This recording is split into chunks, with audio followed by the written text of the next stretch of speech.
Welcome to the Uncivilized Art podcast. I am Boomer Hazand. I go by Bandit Haze in our online space. And this is the Uncivilized Art podcast where we talk about geek and internet culture with a lean towards creativity and cultural impact. That's what we try to do. And yeah, any suggestions, recommendations, drop in the comments, like, share, all that stuff. And as you might be able to see, I do have a couple of guests with me today. So yeah, let's do a few introductions. Let me say this actually. So yeah, we're going to talk about a few things, but main thing, of course, we're going to talk about is the Will Smith slapping Chris Rock that happened at the Oscars. The slap heard across the world, so to speak. We're going to talk about that. Try and go into some detail with it. But yeah, before we do that, Mr. Al, if you'd like to introduce yourself. Yeah, my name is Alexander Gayle, but you lot can call me Alex. I love things all kind of geek culture, gaming, movies. That's my thing. Awesome. And Zeke, tell them who you be. Who I be? Who I am? I'm Ezekiel Martin. Obviously for short Zeke or Zeke. There's so many. Just there's some stuff I might put a limit. Yeah, all about the movie, film industry, the gaming industry. I'm all about that. And I work in it as well. So yeah. Yeah, Zeke is an actual actor, like a real proper actor. And no, not just someone who pretends to be an actor. Like so, just so we're clear, he's an actual actor, not like some guy who like is a blur in the background in a movie. Like he's an actual speaking actor. Give the man his flowers, man. But yeah, so yeah, She roses. let's talk about some things. So yeah, let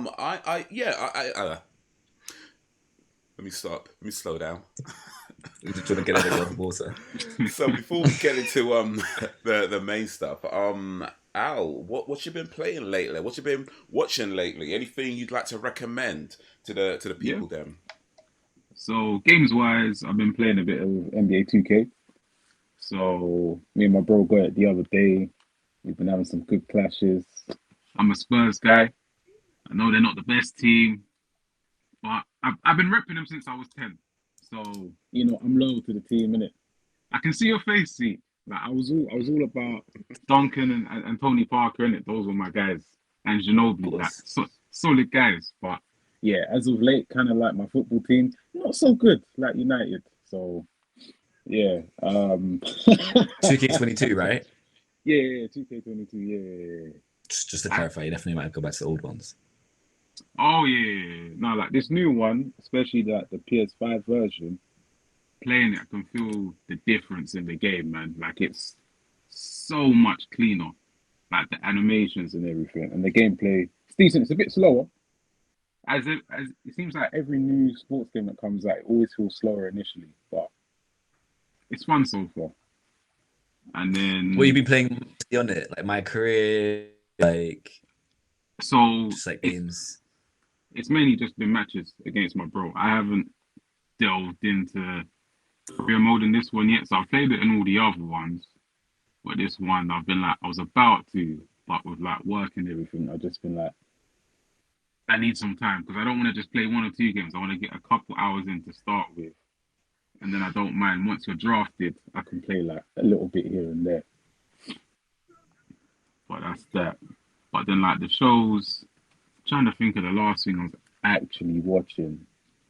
Like I caught a bit of Invincible again because my brother was watching it. Hmm. Couldn't believe he watched like one, two episodes and then stopped. I was like, is he actually crazy? So I watched that. I tell you what, a really weird show was that Guardians of Justice. Have you watched it? It's on Netflix. Nah, I ain't seen that. It's like Guardians of a Justice. yeah, it's like a really weird version of like the kind of Justice League, but not. It's really kind of dark. Like it's yeah. I did not know what to expect of the show. If you look at like Rotten Tomatoes and stuff, it's not rated very high. I understand why it's not, Okay. but Yeah, that was a weird. Like I think it was like 10 episodes. It was a weird moment, but I kind of had to keep watching to see where it was going. I'm not Oh, it's selling one the of those show at ones. all. Yeah, Yeah. Well, I'm looking at but Rotten Tomatoes right now. It's 60% from critic rating and 49% audience rating. So I it's guess got the enough to critics still liked hit. it more than the audience, but not by much. Yeah, it was worse before. I'm sure it was. It was lower than that, and and then I finished off Queen of the South. I watched the last season that just aired on Netflix. Queen of the South. What's that about? I think I've heard Yeah. of that actually. Yeah, Um, I've heard of that. based it's based on like a Spanish TV show. It's like La Reina del Sur. It's basically Queen of the South, but in Spanish. Butchered the pronunciation, but she goes from I was and gonna. and yeah. Trust me, like yeah, I completely butchered it because I was trying to remember what it actually was in Spanish. But yeah, she kind of goes from Respect for trying nobody. though. I'm telling you, normally I'm pretty good with languages, you know. This is not a good representation of that, but drop me in a country for a bit, I can start to speak a bit, you know. Pequeño, see? Small in Spanish, you know. But Hola, amigo. but yeah, no, Hola, amigo. she Como Muy Esquan. bien. That's about all I know, really. una cerveza, por favor. There we go.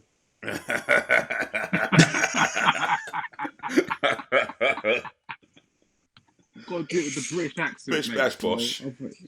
Por Do favor. Yeah. you speak English, mate? Oh All right, man. Zeke. Yeah, what you been playing? What you been watching lately? Just gonna make a shout out. Have you realized that B's t-shirt he's got Cobra Kai? Oh, yeah, Just needed to put it out there. He's repping Cobra Bad Boy Kai. Show. Strike first, strike Yeah. hard, no It was mercy. I actually watched Death of Nile today, actually on cinema. Okay. To be fair, yeah, it was really good.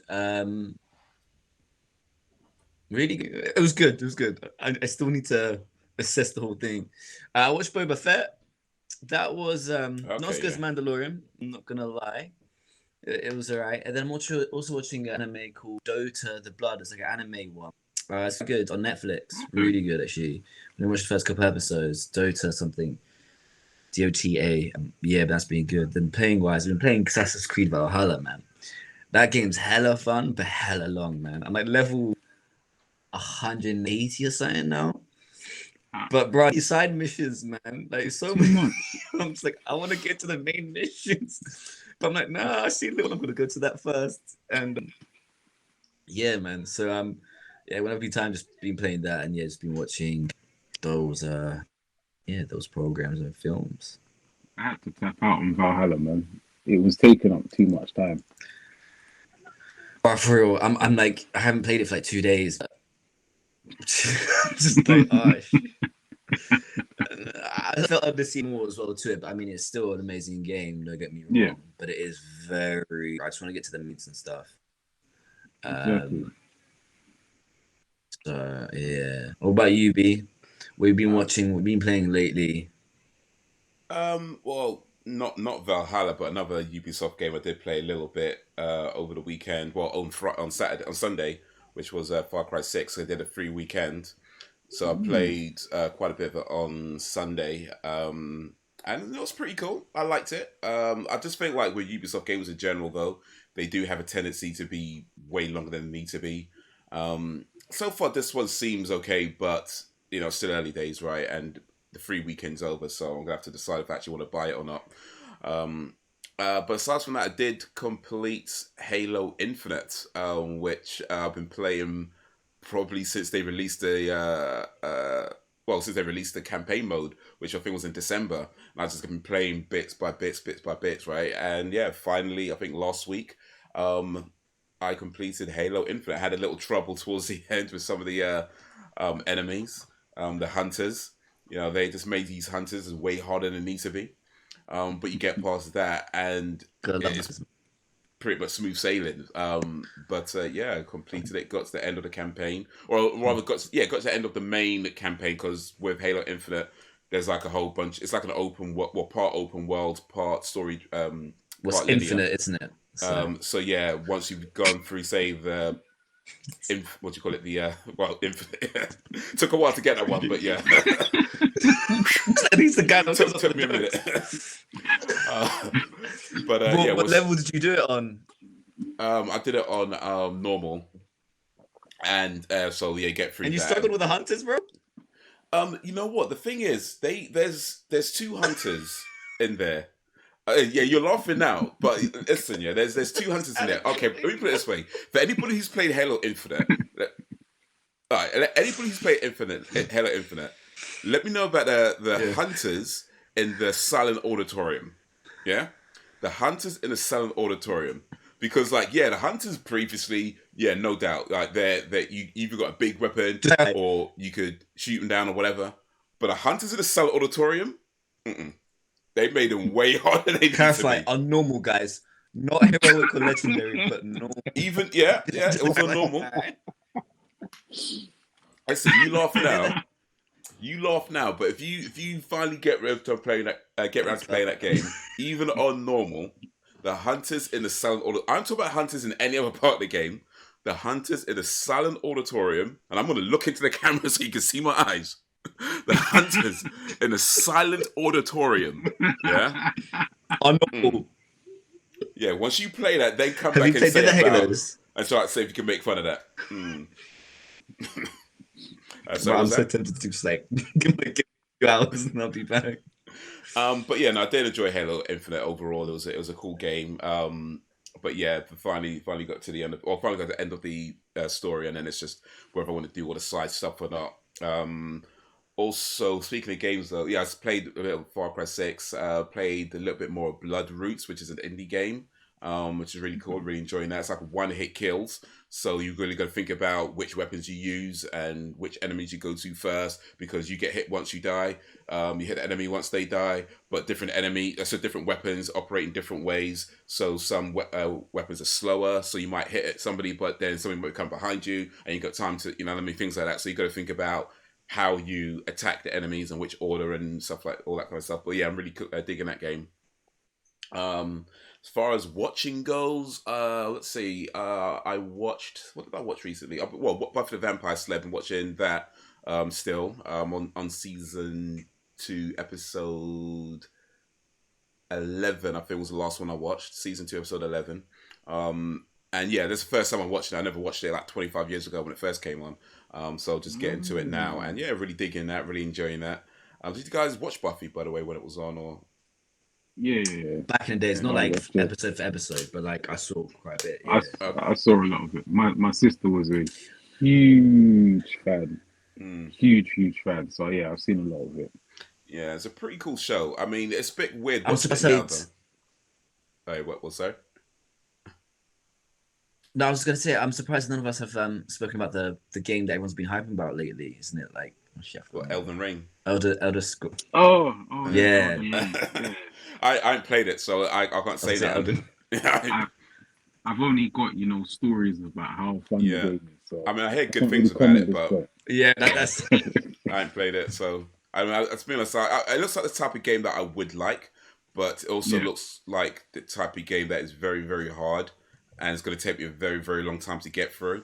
And I'm just not sure I'm willing to kind of put that commitment into a game just yet. So maybe, especially if you're going to spend like, £60, whether it's £50, £60 to buy a game brand new. It's like, maybe when it's like real cheap, then I might be like, all right, cool, I could try it then. But for now, I'm going to have to allow it, because I know I'm just not going to have the time to really put into getting good at that game. So it's just not a good idea right now. Or unless Microsoft want to pull some strings to get it on Game Pass, then... And it's possible. I'm saying they got some, but they got some money, so they got some spare change, right? How about it? So yeah, just like get Phil Spencer to do a little thing, call somebody up. Call up, was it what's his name? I can't remember his name. Not Hayao Miyazaki. He's the other dude, but the guy who does the Soulsborne games. Hayao Miyazaki's like an anime director. Mm. I can't remember his name, but yeah, whoever's doing like the Souls games, the Soulsborne Yeah. games, yeah, call that guy up and say, "Hey, man, what's your price?" So that's pretty much every Microsoft negotiation. Just what's your price? They don't bother the chit chat. It's just, what's your price? This is straight to the end. How Their much you response want? is like, you got Halo Infinite. Just look, the keys in the name there, Infinite. What do you need, Exactly. man? We'll make it happen. But yeah, I mean, was watching Buffy now though. I think what's interesting is that it was a show made like 25 years ago, back when you didn't have like a ton of choice when it comes to TV, and so TV shows had time to kind of flesh out stories over something like 20 something episodes. You can't really do that now. So you get used to watching shows now where they're like, 8 to 10 episodes a season, right? And then moving on to something else. And you got this other Yeah. show that's like 22 episodes, per season. And it's like, yep, you're still watching. It's still season one. Still season one. So there is kind of like having to remember that this is made a while ago, and giving it that time to kind of get into the story a little bit. And rather than now where things kind of move a bit quicker because they have less time to capture the audience. So yeah, different style of TV making back then. But yeah, no, still good though. Still enjoying it. So yeah, big up to Buffy, Cordelia, Willow, Xander. Ah, All that teen drama going on. Cordelia. It's definitely relatable to She's cute as well, isn't she? some of my teen years as well. So Hmm? I'm kind of watching it like, yeah. I mean, apart from the vampires, though, She, then again, maybe there was a few vampires. she did the in my Scooby school. Doo films. So She did actually, Yes. yes. Sarah Yes, she Gayle did, was she in Scooby did. Doo 1 and 2. Was it 1 and 2? Well, yeah, she was in both of them. Yeah, yeah, too. because she was Daphne, you know. Yes, that's Yeah. right. Yeah. With Matthew Lillard as Shaggy. That was a cool movie, actually. I really liked I like Scooby Doo. Yeah, I it's seen it quite at the fun. time, but I remember liking it. Oh, speaking of movies and kids movies, have you guys seen Encanto? No, I've heard it's like one of the Oh, best. that's the one. It's Yeah, pretty damn good, actually. It's pretty damn good. I watched it maybe a few weeks ago now, but yeah, it's if you got Disney Plus, definitely check it out. Yeah, It's worth it. It's worth the I really liked Encanto. I feel like Disney kind of excel when it comes to these types of movies where they're kind of aimed at kids, but yeah. they also have themes that adults could understand and relate to as well. So things like Toy Stories, I think is a good example of that, and that's just in general a lot of their sort of animated movies. But yeah, Encanto, that was like, yeah, okay, cool. That's yeah. Okay, do you know, now that you said that, because there's a lot of people that told me, oh yeah, watching Kanto. And you look at certain people and their recommendations, and you're kind of like, yeah, is it that good though? Or are you just saying that? But now that you said, like, literally, you said, yeah, it's worth watching, Hmm. I will probably watch it within the next couple of weeks. Yes, we could talk about it then, but yeah. Yeah. all I say for now is we don't talk about Blue. No. That's all I'm gonna say for now. I ain't get no spoilers. Okay. All right, so yeah, before we get onto the main topic, to all the all the things we need to be saying about Mr. Smith and Mr. Rock. Before we get onto that, we've all seen the Batman, and I likes the Batman. I know Alex likes the Batman, but we have an odd one out amongst us who didn't like the Batman. Now, before I get to Alex I never said I didn't and like. I and just the said it correct wasn't answer, That's what they were trying to say. let me say, so Zeke, why didn't you like, or why did you feel the Batman wasn't that good? I just need to put in because actually what he said. I never said I didn't like it. I said it's a good film, but I never said it's as good as The Dark Knight. Because people were making so many comparisons to The Dark Knight, and it wasn't on the level of The Dark Knight at all. It's a very good film. Don't get me wrong. Like Robert Pattinson did his job, but actor as well specifically, I felt they tried to copy a lot of The Dark Knight, And I think that's the problem with a lot of films nowadays is they're trying to copy too much. And I felt they could have actually kept to themselves and what they want to do in their own path. You know, I enjoyed the Ave Maria bit, like when he was trying to improvise in the sense. I don't know if it's actually improvised. The singing of it, just like the Joker had his little moments. Very sort of contrasting points and just the structure of it. And in a way, I know like referring to the Batman, but just get the hench guy who's good at martial arts, and it could be a different film in the sense, obviously. Yeah, that's that. I said like it isn't as amazing as Dark Knight. It was just people saying, "Oh, it's as amazing as Dark Knight," and I want to iterate that point that it's amazing Dark Knight. That didn't reach, and you're frozen screen mess. See, look, the connection's not agreeing with what you have to say, so it's like Yeah, we're things just cutting gonna out a edit bit. It's gonna be like, He's been we're frozen cutting like you a out. while. He's been frozen for a while, like Yeah. prior even the conversation. Zeke's internet's like, nah, man, allow this, man. Allow this. I ain't trying to hear that. Zeke's internet don't even want to hear what he has to say.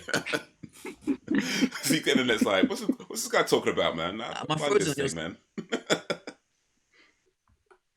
No, you're still moving. You're still moving. Technical difficulties, ladies and gentlemen. All right. I can see Alex, but I just can't see B. You can't. No, you're Really? frozen with a bottle of water in your hand. Yes. All right, cool. I'm frozen on Zeke's screen. All right. So good. So What did he good. say? What did you say? No, he was just saying he's frozen on your screen, innit? So he's like, All this is right, actually funny. Al, Yeah. tell us why the Batman was amazing. All right, so I want to get the Dark Knight comparisons out of the way. I like the Dark Knight, but I was actually a fan of Dark Knight Rises more. Just saying, unpopular opinion, but I'm just one of those people. But what I liked a lot about the Batman was, for once, we got to see Batman being a detective. He wasn't just beating people up. I mean, the whole point in the comic, all they talk about is him being the world's greatest detective. Mm-hmm. And we get to see him doing a bit more of that. Cool, it wasn't like crazily in depth, but we got to see him, reviewing some of the stuff, walking around the crime scene. Did feel a bit like a video game, like a Telltale game for a bit, where he's kind of standing there looking around like, oh yeah, pick that up. Yeah. But overall, I just liked the darkness of it. So the kind of DC way of doing things is coming through in the films. Like the Dark Knight trilogy, that was a dark series, but that was like its own mode on its own. Like it's completely separate from everything else. Because this will be integrated. I think that's the idea, though. Yeah. So it had its That's why I said it annoyed me is people are doing this comparison. I was saying, I'm mentioning it was a good film. Yeah. But it's not like since to The Dark Knight. I'm like, you can't say it. So yeah, I apologize. Yeah. No, it's cool, man. Yeah, no, what I was gonna say was that now it's showing the darker tone that DC should be on. Like even when I watched the new Suicide Squad, that was more true to the comic rather than this copycat MCU formula. I know your face. You weren't really you weren't feeling the new one. All right, so because the quality's come back now a bit more as well, guys. No, I just wanted to say one thing that also annoyed me in the sense of the films at the end. So, like, when he can we say spoilers here? Spoiler alert. All right. Before we get spoilers, there are time links in the description. So if anybody wants to miss the spoilers, whether you're listening to it or whether you're watching it, you want to skip to the next section to avoid the spoilers. There are time links in the description. So cool. Yeah, go. Okay.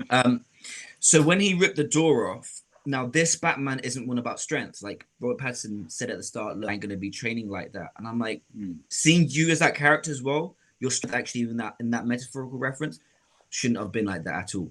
That shit really pissed me off because you see all these other Batmans I've trained and so that's training, and I said I liked about this Batman was rawness, but it's more of the Yeah. Dark Knight than it's actually Batman of it, and that's where points where I'm like, nah, I disagree with that. And then also, so I was saying as well, realistically, take away all the Riddler's jokes of towards the Batman, and the significance of Batman. You actually have some specialized in martial arts Yeah. and a big guy that could take someone out to bring them there. So I said the purpose did lack a little bit. I mean, in comparison, so this is also okay. To that reference is towards in sense to the Dark Knight, and this is why I was getting a bit fed up within it. I mean, Robert Pattinson did his job. He's a good actor. Don't get me wrong. Will I say he's the best Batman? No, that's just my opinion. The Riddler, he did a good job as well. Say that again. Adam West is the best Batman. Each opinion, there's nothing wrong with that, So Exactly. and then The one that danced.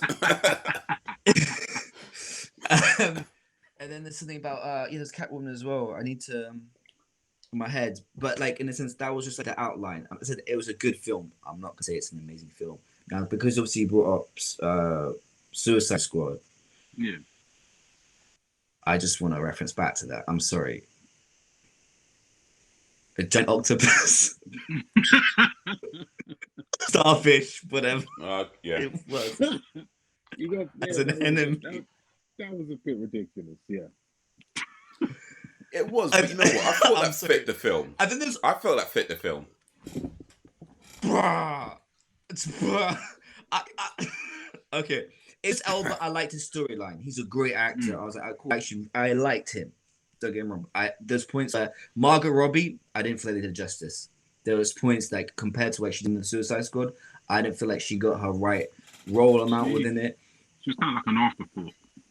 Yeah, and I mean, for how good she is and talented, I felt really And then I'm not a big fan of John Cena in general, so I don't want to say. I mean, like he's had some roles that are suited for him, but this is just an opinion point. I didn't feel flow, and I felt those points where like it was horror in the sense when the guy got ripped up into pieces. I'm like, bro, I know there's some goreness, but like within like this monster and then just like that, it just I preferred the first one. The first one, I fed it. I know a lot of people have said, "Oh, it's more true to the comics." I'm like, fair enough in some ways, but overall the film. But like I said, each their own opinion. But all right, let me drop a few opinions before we move on. Then, but just quick note on the Suicide Squad. Like personally, I felt John Cena was amazing in that film. I feel like Peacemaker could be his defining role. And I have not seen the series yet, but from the clips that I've seen of it, I feel like he's really killing that role. I'll say my favorite scene or one of my standout scenes in the Suicide Squad was near the beginning when Idris Elba was talking with his daughter, and they're just kind of shouting at each other, just swearing and shouting, and it's such a toxic scene in the sense that you got a child and she just uses these mad profanities, but it worked, and I just felt, you know what, both of those guys.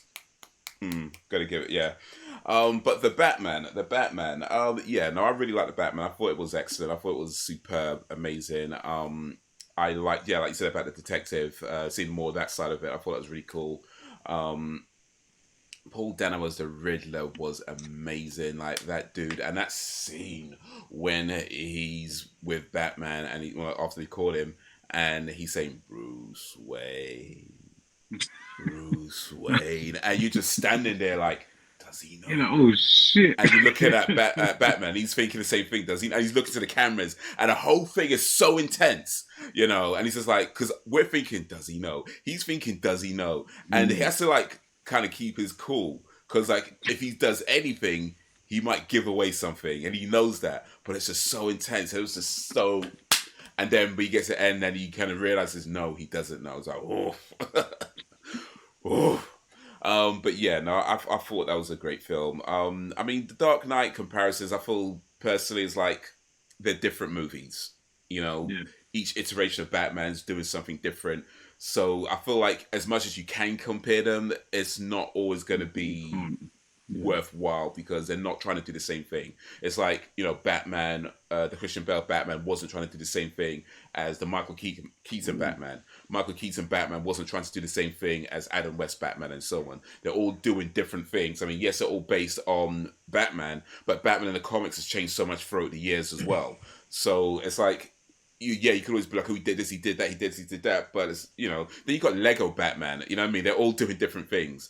So, for me, it's just like... because you brought that point across, I just want to, in a sense, not in a sense, but I just want to say there's some really good films out there, and I feel because of other films, they copy some aspects of it. Sure. And sometimes you're just getting rid of the beauty of what they can bring in themselves.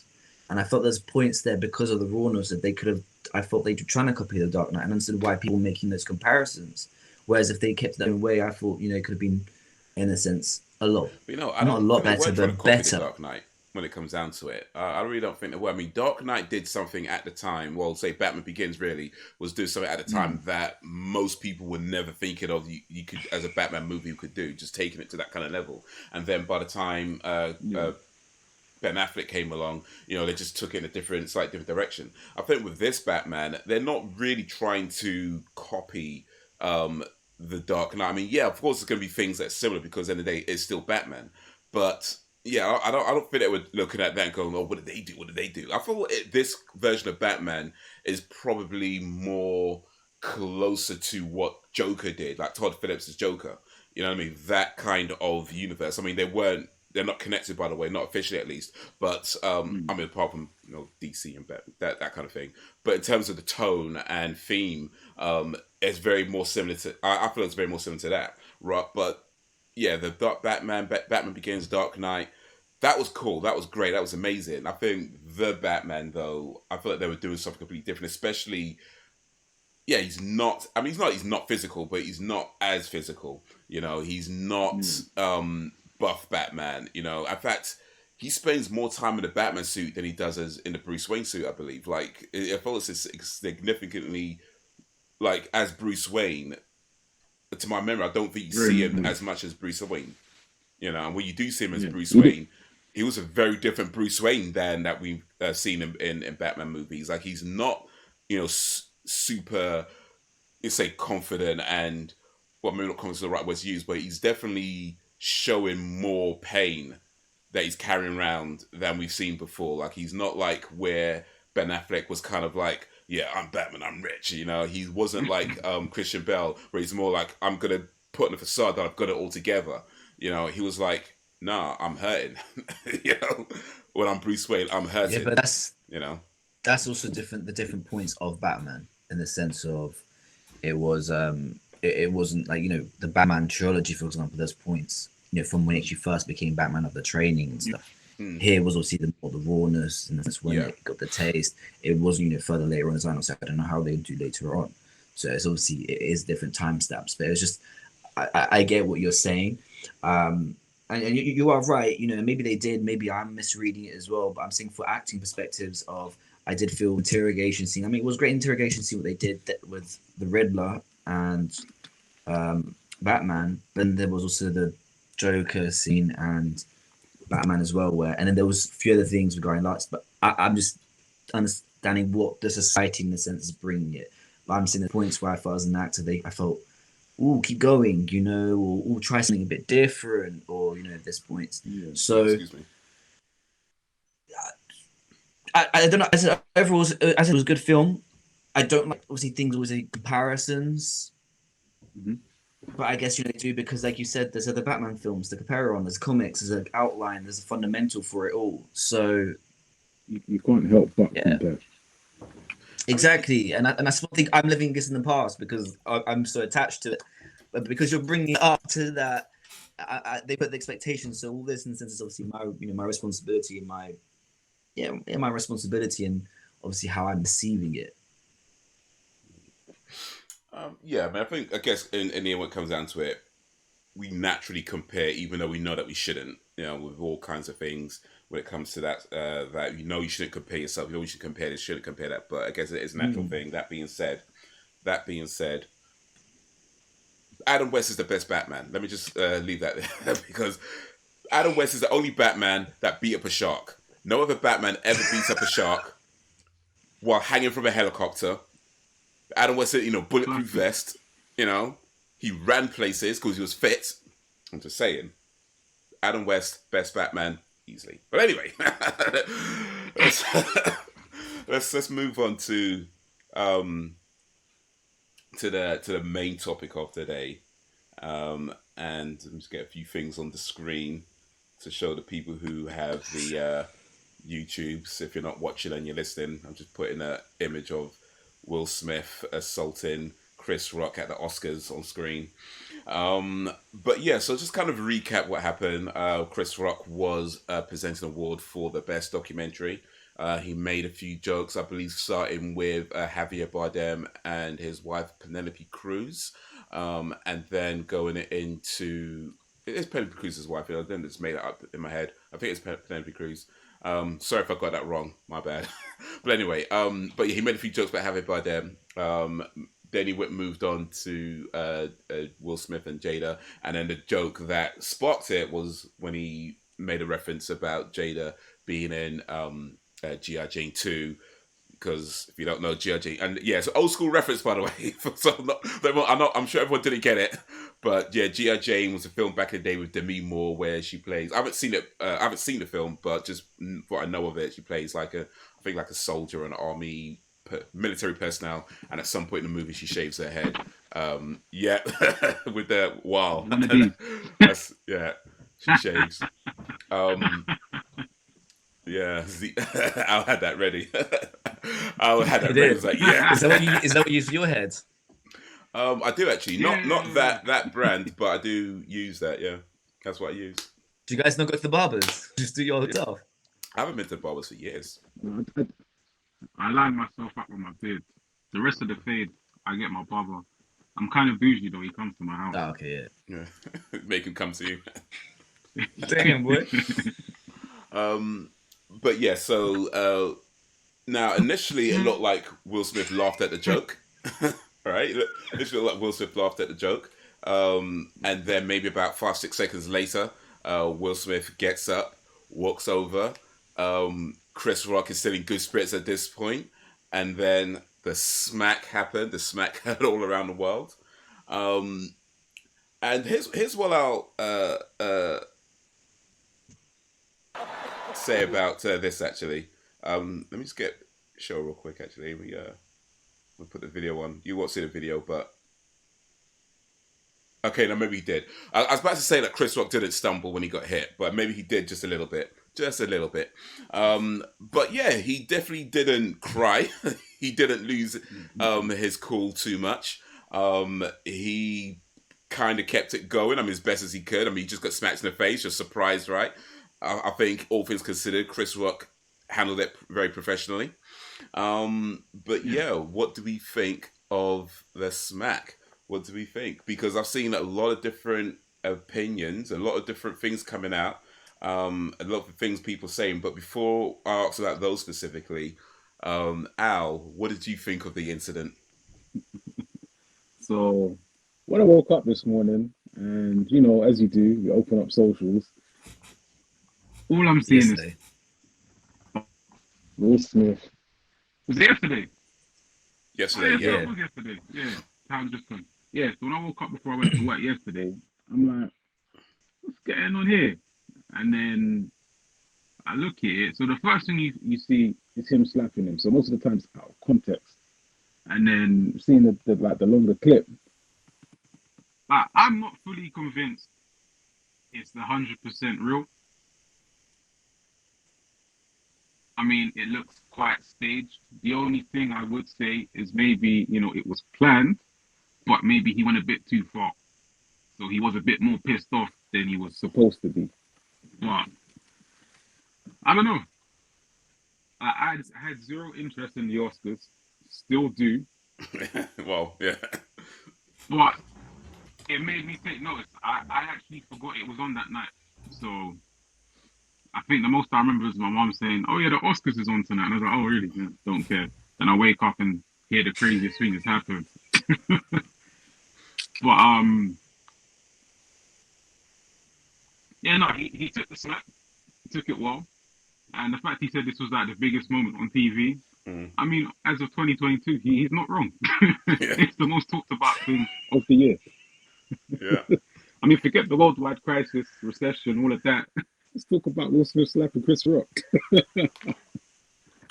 Do you think the slap was justified in the context of him telling a joke and then Jada being upset and Smith smacking him? Do you think that was a justified move on Will Smith's part? On the surface, if you just take it for that snapshot of what that moment was, you could say he overreacted. But we don't know the deeper context behind it, what the history is between those people. Because it could be people that haven't had the best history. Because from stuff people have been digging up, it's not the first time he's made jokes towards her. Mm. So there is a bit of, if you want to call it, bad blood, so to speak.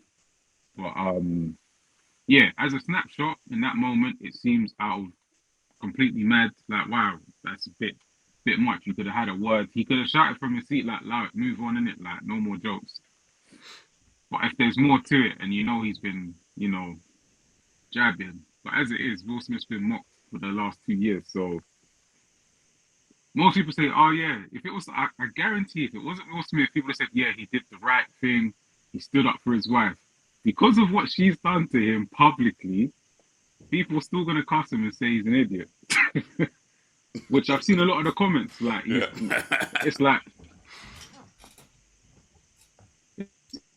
oh, so your wife's in August, but you do nothing to him, but you slap Chris Rock for making a joke.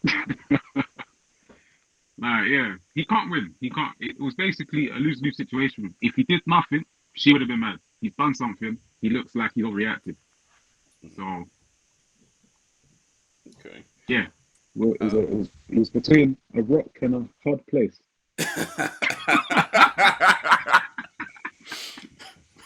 Rock on a. Oh, there's got to be a Smith joke in there as well. What's Stone Smith? Is that right? Rock and a Stone Smith. Nah, that's rubbish. I don't think so. The blacksmith. Blacksmith. Blacksmith, Rock and yeah. a blacksmith. All right, Zeke. What did you think of the whole incident? And did you think it was justified or not? So I didn't watch the whole Oscars either. But I didn't watch any of it. But I didn't actually even know it was on. I thought it was later in the year, summertime. But anyway, so obviously I woke up like you, Alex, seeing this whole scan. I thought, oh yeah, Will Smith slapped Chris. I was like, wow, that's not a joke or some kind of funny thing. I didn't think. And then I saw the video and I was like, whoa, this looks really serious. And I had to stop it. It was really uncomfortable to watch. So, you slowly, like slow play, then you try and watch the whole thing. And I'm like, yo, I'm sorry, but that was really uncomfortable to watch. Really comfortable to watch, especially with everything in the sense that is going on, but with that platform that you're on. It's amazing because apparently I thought he did the speech before the situation, but he actually did a speech after. But he said the speech after about Denzel saying, watch out, because your brightest moments when the devil will test you the most. And it's interesting, that happened anyways. But now regarding justification, people can justify everything in a sense in today's age. Now, in a sense, was there a better man to handle it? A lot better man to handle it. You've got a social media platform now. You've got so many different things backstage. You can have a conversation. I heard people saying that, you could go up on stage and say, hey, that my wife, I forgot the name. What did she have again? Basically hair loss? Alopecia. Alopecia, yeah. So he could have explained what it was, and I just don't feel comfortable. Go up, slapping another person. I'm sorry, but you're condoning violence. You really are. Especially with everything going on, you're saying, okay, you can retaliate back. Okay, there's a justification, everything that's going on, but you're being emotional. And Will Smith obviously has apologized. For him to apologize, he's showed that he's also in the wrong, in a sense, for that. Okay, comedians make jokes at everyone. You've got to understand when you get to that point. Andrew Schultz, he does even further and stuff. Okay, laugh it off.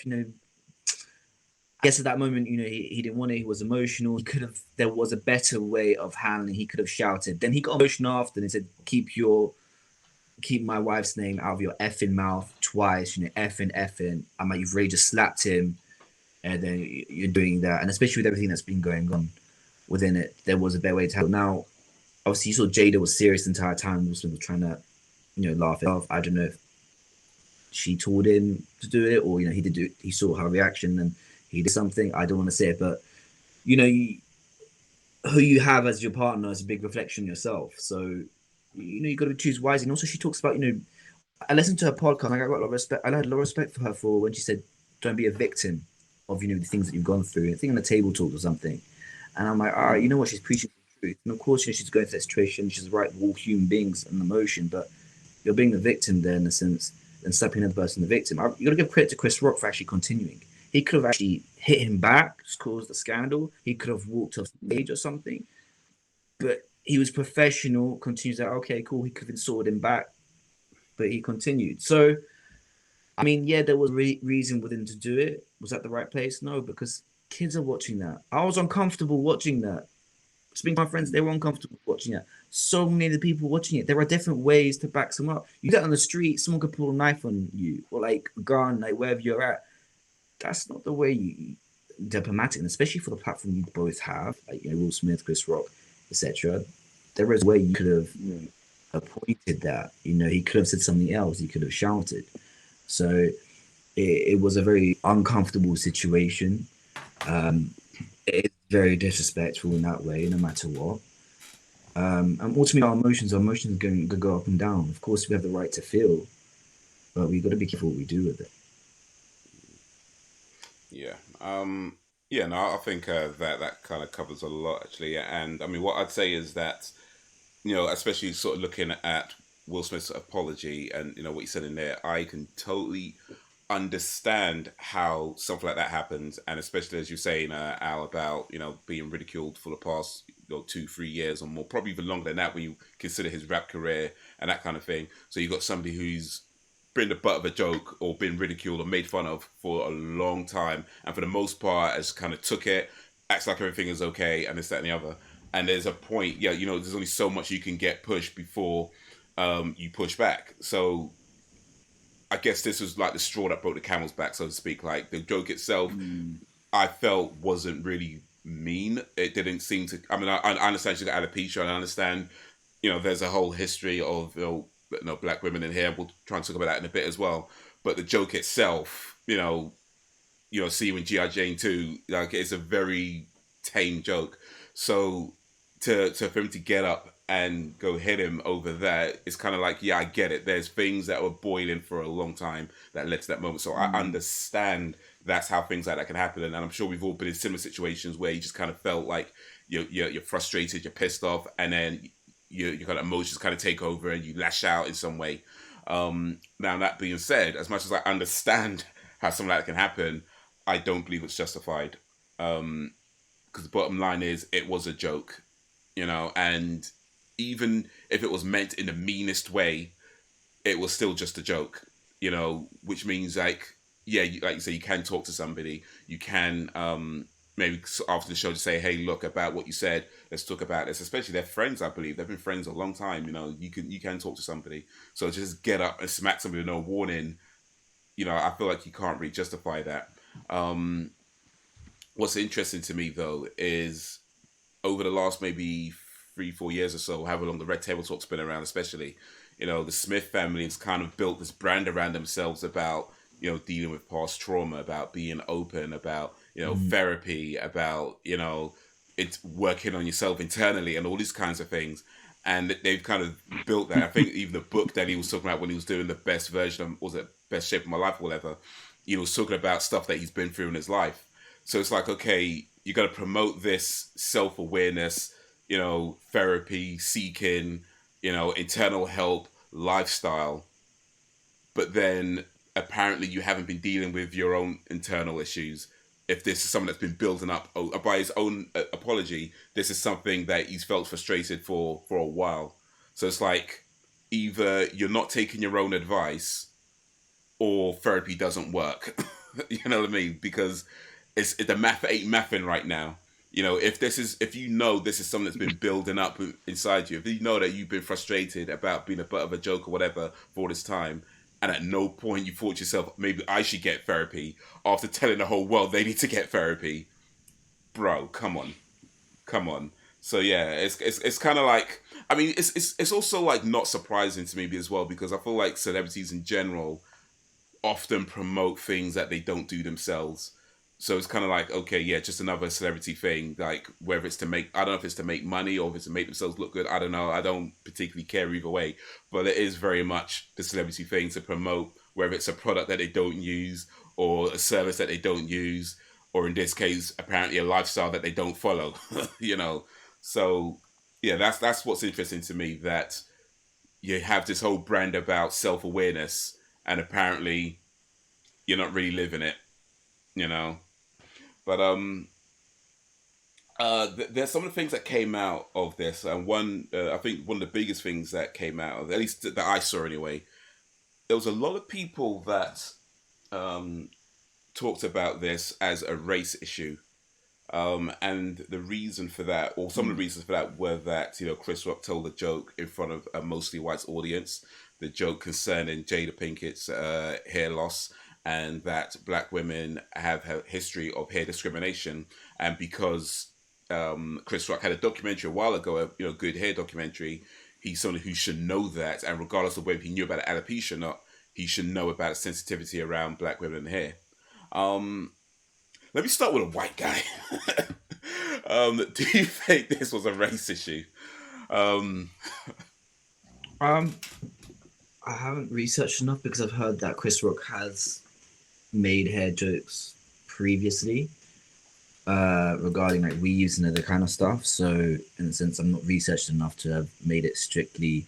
I mean, at that point, I'd have thought as a comedian, they always make jokes of different things, whether like, for example, blondes. If people talk about blondes, you're thinking they're dumb already. There's already like an image of it. Mm-hmm. So I just generally thought, comedians make jokes of people's appearance, like what you're wearing or etc. And just, I didn't think it was in a sense a race specific regarding it. I think he was just, I just think maybe he wouldn't realize the sensitivity. He might not even realize that Jada had, I can't pronounce this word. Oh. Where did Alex go? What just happened? Al, you there? It said he left the meeting. Oh, snap. What's going on? I thought I hit something by mistake. All right. That's all right. Keep going. I'm sure it'll come back. Hopefully. Yeah. Oh, there he is. Oh, there we go. There we go. Woohoo. We're back. Yeah, it literally just kicked me out. I was just like that. That was it. I hope I didn't hit something by mistake, because I thought I pressed, because I was on my computer trying to scroll down something, and then it happened. And I was thinking, did I hit something by mistake? So I don't know. I don't know if it was me or if it was something that happened. If it was me, sorry. But I don't know. It might have been an internet issue. I think it's the internet. I saw you were lagging. Now you're a bit more clearer. Yeah. All right. Cool. All right. But yeah. So as Zeke was just saying, that you just felt it was more about comedians making jokes about people's appearance, and not much from there. Yeah. I mean, that's why I saw maybe, I said he might have not known Jada's condition, and the sensitivity. I mean, people have been, it means who insult people on, not insult, but, try and make a joke of people in a wheelchair, trying to normalize everything. So I didn't really see that in a sense as a race thing, me personally. All right. But I haven't done the research in the sense to really investigate it, but I don't think he meant Spite. He said Jane, Yeah. Okay. All right, Al. Did you think, or is a race issue, or say after hearing what people said, do you believe this could be seen as a race issue? I don't see it as a race issue. I think a lot to do with Black America. Without it sounding like I'm gaslighting in that respect, they're very sensitive about things. So cool, you could say, there's a racially charged thing, but it sounds like Chris Rock had jokes at everybody. Didn't matter who it was. This one just happened to have upset her. And then, you know, Will, being a supposedly good husband, was trying to defend her honor. Like we've covered, you know, there's a time and place, and reaction wasn't the way it should be, especially for his brand. Even if it wasn't about him being a good person for his brand, it definitely wasn't a good fit for him. But I've seen a lot of stuff about the whole race thing. People complaining about how, you know, Will never would have done that if it wasn't another black guy. Chris Rock wouldn't have made a joke like that if it wasn't another black guy. They wouldn't have done it to someone who was white, for example. I don't know. I just feel like a lot of people run to race straight away. Can I also say something? Because I want to say, obviously, this isn't the first time Will Smith has slapped someone, but obviously in a different context, because a white journalist guy was trying to kiss him. Yeah, I remember so that. Yeah. It just shows already, you know, like it wasn't. He's quick to react like that. Yeah, he's reactive. I mean, in the sense, the type of person he is as well. In the sense, obviously, not I'm saying he slaps everyone, like, you know, they're making memes about, but he's in a more motive. You know, Will got some reactions, etc. So because obviously he's brought that out, yeah, like, you know, it really shows where the race come into this, you know. But if it was The Rock or something, that someone bigger, that is the question as well. I mean, let's be honest. Would he have slapped The Rock? No. Yeah. I don't think The Rock probably would have just stared at him like, you know, you fucked up, bro. Like this is you done. I won't even touch you, but you know you're finished. Yeah. I would be interested. I think because I think a lot of people said sort of things like how about all these people who made jokes about him in the past, and he hasn't tried to slap them or barely even said anything really a lot of the time. So now you got Chris Rock, a skinny 57-year-old comedian, or was he 57 or 50-something-year-old comedian? You know, someone who's presumably doesn't have any fight training. You know, but yeah, like I said, he stood his ground though. Man stood his ground. So either Will Smith don't punch that hard, or Chris Rock is a lot tougher than he looks. And this is one thing as well. Like, Will Smith could have punched him as well. You know, he just did choose to slap. So in a sense, there was obviously a type of restraint, but still, it didn't. You know, there is always a justification people come up with. But like I said, just right. I mean, kids watch this. You know, loads of different types of people watch. You can't condone to allow people because they said something that you're allowed to slap them, or whatever a type of violence. There's a more diplomatic issue. I mean, it's like, in the sense we bring the world issue today, you know, we're being diplomatic. People are just going straight, you know, I don't want to bring up the current events, but unfortunately there's issues like that. So if that's how I dealt with situations in my job, I would have been arrested a long time ago and lost it. Working in retail, I won't say where it is, but working in retail, you know the kind of people you get sometimes. Yeah, plenty of people actually deserve a slap too. Plenty of people deserve a slap, and it's like you gotta that restraint.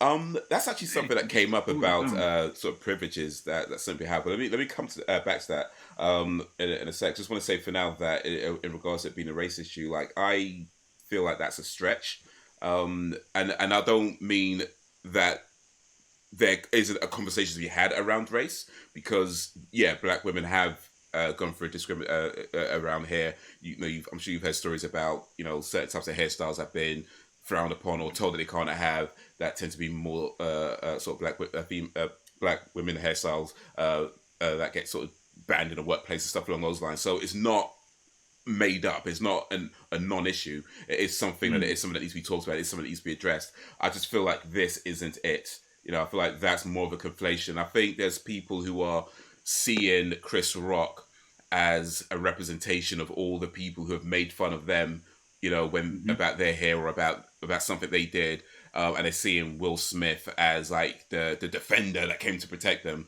And I think there's a lot of conflation happening right now. But I think this is not a race issue itself.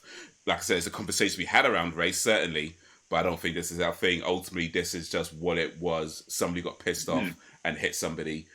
Not because it was a joke and there was black, you know what I mean? Because you see these YouTube videos talking for like 15, 20 plus minutes about the history of this and hair discrimination. And it's like, I'm pretty sure, I don't know, I can't say for certain, But I doubt that 20-minute video was going through Will Smith's head in the 5 seconds it took for him to get up and slap Chris Rock. You know what I mean? So I feel like this is just somebody got pissed off and hit somebody.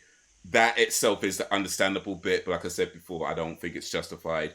And even if you're going to bring in a race issue again, you know, I still don't believe that's justified. Can I just, because he actually referenced G.I. Jane in this sense, and that's technically a white character, isn't it? Yeah. So it's just about it was their hairstyle. It was really just the hair. G.I. Jane shaves her hair. Yeah, exactly. Yeah. And that's the point. The reference was towards a film, not towards a specific race, towards something. People are just, like you said, it's a real sensitivity. Listen to what was said. It was a reference towards a film. Okay, yeah, it was still a joke, and it was maybe someone specific. Yeah. You know, the girl. So, I just, It's not like she had dreadlocks and said, "Oh yeah, you know, when's the next Predator film coming out?" Yeah, that's a bit of a messed up comment. You know, funny. Messed up. You see what I mean? Like, yes, you're right.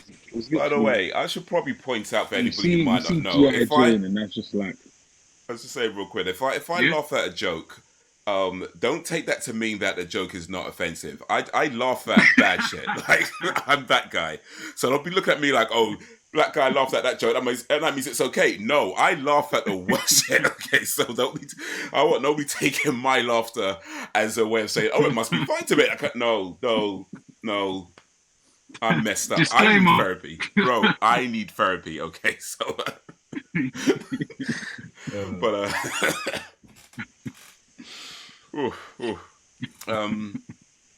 but yeah, no, you did mention something about people slapping people, and I did see a tweet actually about, I think it was Donald Trump Jr. that said that, you know, Will Smith slapped this guy and, you know, sat down and then won an Oscar, and he refers to it as being privileged. And, you know, Donald Trump Jr. is the type of guy that I think a lot of people don't necessarily want to find themselves agreeing with. But I guess when you're right, you're right. You know what I mean? Like, ultimately, Will Smith does have that kind of privilege by the fact that he did get up and slapped him. He sat back down. Nobody no security came out. You know, nobody came to, you know, say you need to come with us or anything like that. I mean, I guess he would have won the Oscar just anyway because that would have been pre-decided, to be fair. But yeah, I mean, it's not a police issue. It's like for now, lawyers aren't getting involved or anything like that. Now, had one of us wanted to defend our girlfriend's honor and slap somebody, we'd be in jail right now. You know what I mean? Like, we'd be in jail. And that's the truth of it. Regular folk, and it's not the first time stuff like this has happened. And it's like, I remember some years back when Kiefer Sutherland was arrested for drink driving. He actually got sentenced, but he was allowed out of prison so he can complete shooting 24. Regular people don't get that. So yeah, there's definitely a privilege. It just shows if you work towards something, you can slap someone. Right, you know, so yeah, it's definitely a privilege that celebrities have, but that's more to do with how society reveres certain people. You know, it's not like, you know, Will Smith, like, he becomes famous like, well, I'm just going to go slap people now because I can do that.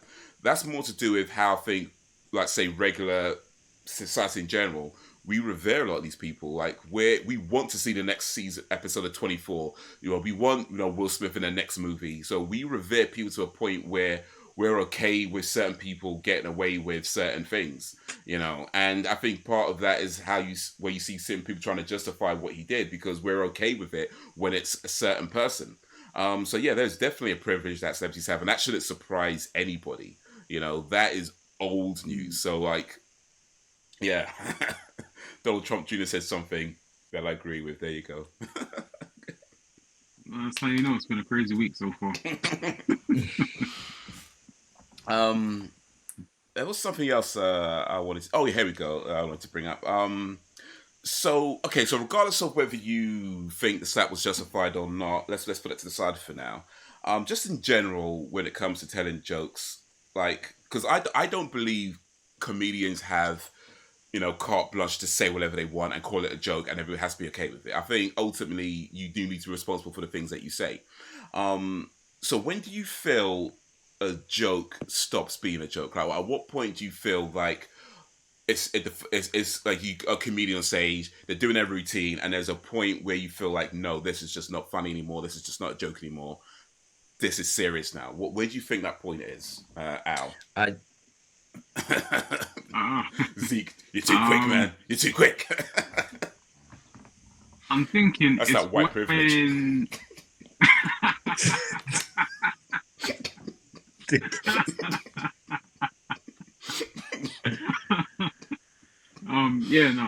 I feel when it's no longer a joke is when it's almost, not even almost, it becomes a personal attack, either on a specific person or, you know, like a group of people, whatever that might be. So some would say Dave Chappelle was bordering that with his trans jokes, but he still had smoke for everybody. But made doubly sure he made the trans jokes because of the people getting on to him. But it still wasn't far enough, I feel, where he was just completely, you know, ripping them to shreds. Because it would be like, he'll go in and then he'll stop. And then kind of move on to something else. He'll come back. But it was never like a, you know, a horrible attack. So I feel it's like when you're trying to destroy, you know, a group's kind of character and, you know, what they stand for by your jokes, rather than it being, it's like ripping Donald Trump apart. Some would say he deserves it. If you're just saying, you know, he's an orange idiot who talks funny, that's, you know, you can laugh about that. But if you're going deeper into the person's character and picking them apart piece by piece, then there's a personal vendetta there. You're no longer just making a joke. It may be funny, but it's a bit more sinister. Okay. And Zeke, when do you feel it stops being a joke? When do you feel it's that when fun time is over? I just need to point out firstly, like, there are so many comedians out there for different types of jokes. Mm-hmm. If you know a comedian's going to be offensive or something and you can't take it, just don't go to it. They're going to do it. I think, it's straight up. There's some comedians more, you know, I was thinking about Andrew Schultz, like, he's more, and it's like, that's just people like that, you know? It's like, you know, Netflix, for example, talk about now, there's so many different series. You can choose not to watch it. You can choose to walk away, be the bigger person. So I feel like in a way, sometimes you might have to kind of do your research. Sometimes there might be new comedians, fair enough.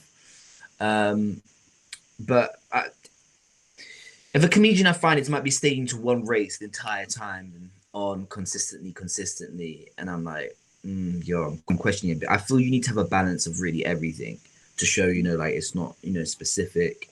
Unless obviously you're maybe talking about your own race, but you're saying the good and the bad sort of thing, because you're like, oh, you know, that's what I like, or you know, that's what I don't like, you know, and it's there's a you know, just for an answer. But like in a sense, if you're gonna say regarding someone, because there's people maybe who have an illness, maybe they have cancer or they are in the wheelchair, and they like to feel normal in the sense they can joke about them without that jokes, you know, feel some humor, something to laugh about, and you're like, all right, cool. But then some people are really sensitive about that, you know, and they shouldn't be right to, you know, but hey, please stop, you know. It's all depending on the individual. Some people can take a lot more slack than other people. It's all depending really on the person. So when a joke stops being a joke, it really depends on the type of person.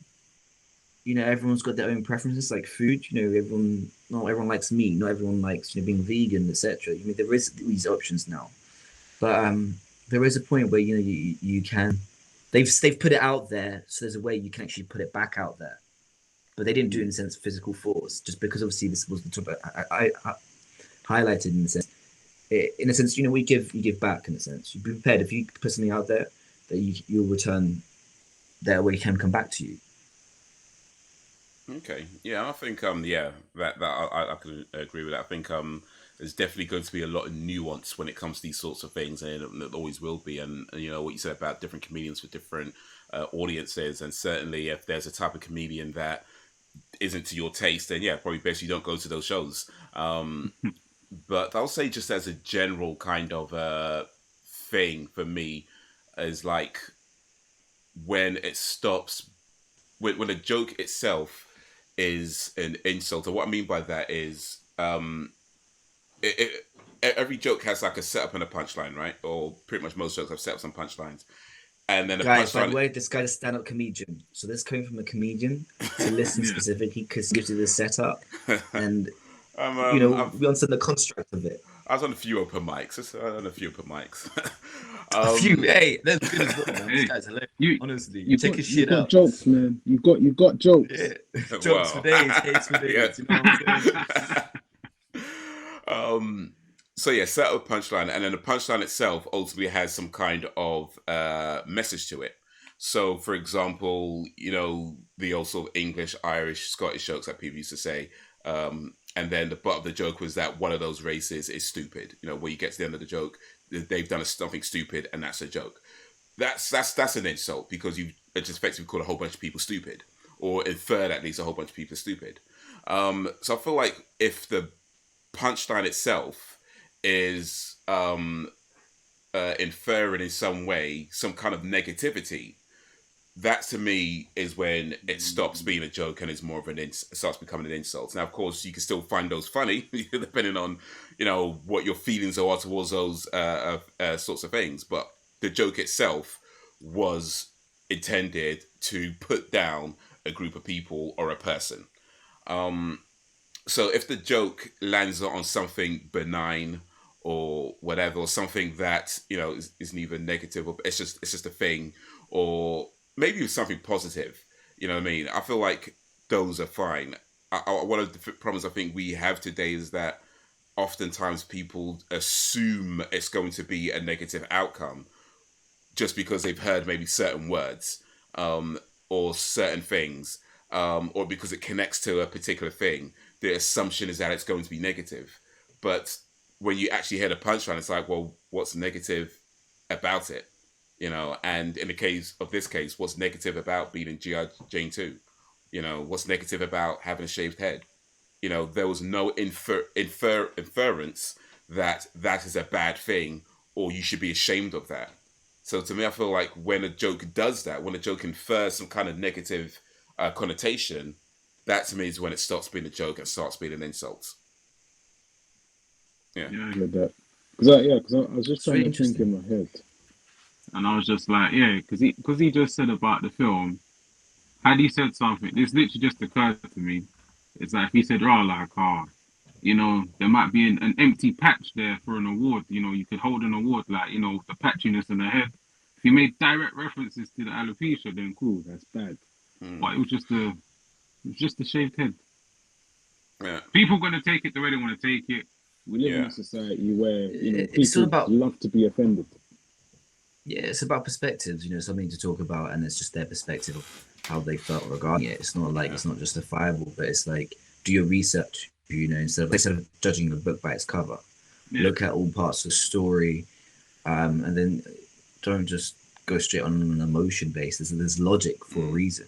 Just because you don't feel like going to work, you need to pay the bills and stuff. That logic. Well, yeah. It's a balance, though, isn't it, between logic and emotion? You can't emotion, ignore. Of course. You can't be too completely one way or too completely the other way. You need both, but it's how you balance them and which one you use more of in any given situation. And how you use it. You're not always going to get it right. Yeah. You're not always going to get it right. But if you get it wrong, you own that and apologize. I say, like, there's nothing wrong, saying something how you feel in a sense, as long as you're not intending really to harm someone. Yeah. You can reference point. I don't like the way you're saying that, or I didn't appreciate this saying that. But if you're gonna harm someone, that's when I'm like, I disagree. We live in a world enough as with the hate or whatever you want to call it. Just we live in a world of peace where you won't be able to communicate something. Now, because someone says something, you shouldn't want to do harm to someone. It's an absolute last resort. That's how I see it. Yeah. Of course, like to save someone, sense, or like because someone's not getting dangerous. Then it's not the reality, unfortunately. Remember, most of us are going to jail, so be sure it's worth it before you stop pulling things out. I do think that. Sorry, go. No, I was going to also show see what happened after. Will Smith's apology also really dictates and shows actually the reality of the situation it was. Oh that yeah, it wasn't actually acceptable. So you got to respect the apology as well. I mean, it'd be nice if he did it live in a sense, maybe put his face because anyone could write it. But obviously, it's still posted on his profile. But there's still there's repercussions for every action that you take. I was going to say that one thing that I sort of believed for a while is that if you ever find yourself in a situation where you can't laugh at yourself, or where you can't take a joke about yourself, that is definitely a you problem.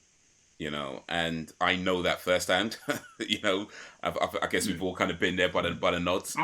But yeah. when you find yourself in a situation where somebody makes a joke, especially when you know it's just a joke, they're not being mean, they're not insulting you, they're not cussing you out, they're not directing any kind of hatred towards you. It literally is just a joke, and you find that you can't take it, or that it's upsetting you to a point where you're getting angry. Yeah, that's something you need to work on. There's something you haven't dealt with, something you haven't gotten over, and expecting the world to tiptoe around your insecurities is just unrealistic.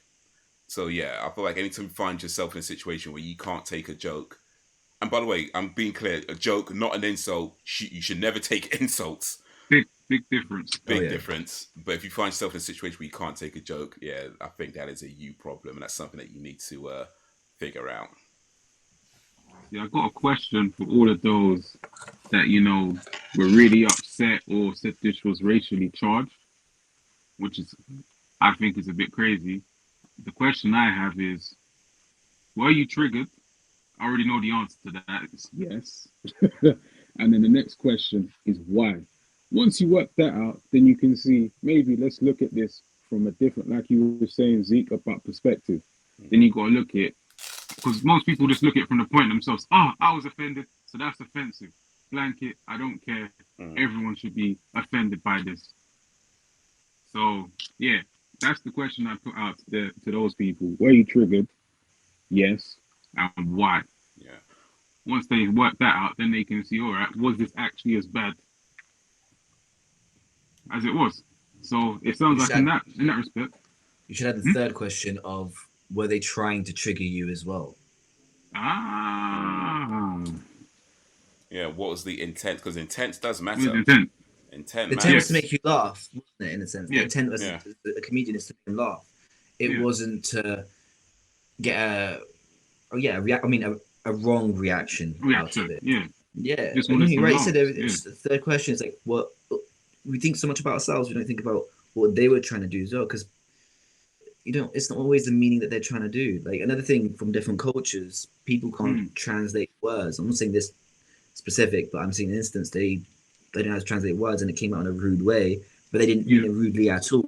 I mean, my mum would speak French and Italian because the English, we can't communicate how we're actually trying to express. And it wasn't that we were trying to be each other at all. It's just that we didn't communicate the way, and it's trying to understand how that person's trying to communicate. What were they trying to do? Were they trying to be insulting? Were they trying to inflict harm? Or were they just trying to communicate something across? Yeah, indeed. I felt that why is actually a very important question to ask yourself in a lot of situations, actually. But yeah, I think that's a good place to kind of start winding this down for this episode of Uncivilized Arts.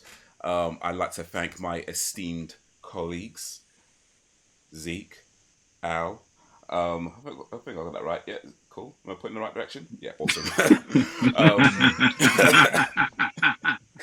Had to check. But yeah, I'd like to bring up for coming through. Appreciate it. And hopefully you'll be seeing more of Zeke and Al in the future episodes, But yeah, hopefully less intense. Yeah. Well, my camping trip last year. Well, we go deep. We go deep. Deeper than August. Hey, watch your back, man. You're gonna burst through your door, dude. You know what? I think we've already established that it's okay to bang his wife, but it's not okay to make jokes about it. True. So I think we're okay. But then right. It's okay to make jokes about banging his wife. But is it a joke if it's true? Oh. But then it's only true if we are going deeper than August. We have to figure out how deep August went. Apparently, he's got a big dick though. So, I know he might have gone pretty deep. So he might go pretty deep. I think we need to be up to here. You know. She said she needed healing afterwards. Remember that? So she needed healing. Maybe even stitches. I don't know.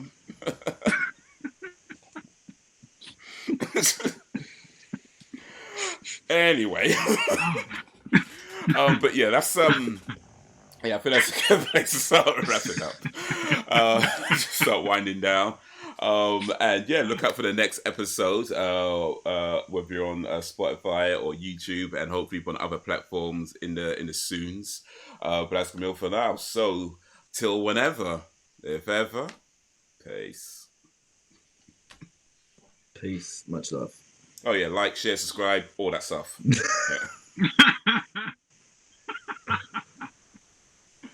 Comment too.